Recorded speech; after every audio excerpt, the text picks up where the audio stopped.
Mallorca. Mana bu avlodga avlod, ya'ni bitta avlod vakillari ikkala jamoaning murabbiylari markazga tushamiz.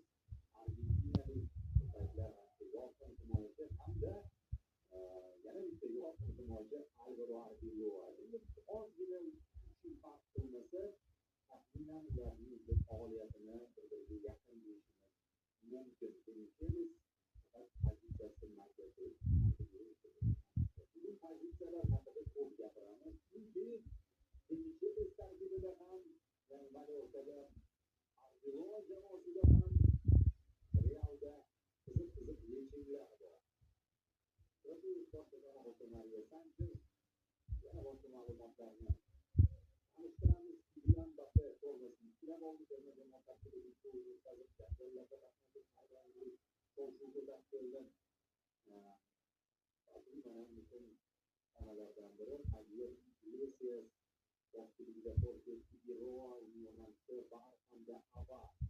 Bu esa sharhlovchi va ataklovchi, ya'ni assistent sharhlovchi bor.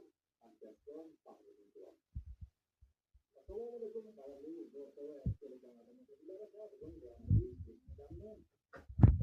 bugun o'zining yubiley o'yinini o'tkazayotganlar bor. Morales, Samu va Darda. Uch stadionidagi o'yin kutilgan bo'lishi mumkin, lekin bitta o'yin farq bo'ladi u yer. O'yin xuddi shunday, lekin qoyil Dardaniga 3 futbolchiga bunday sovg'ana berish. Ko'ramiz, bu futbolchilar Real Madridga qarshi o'zlarining shunday yubileyida nima qilishadi.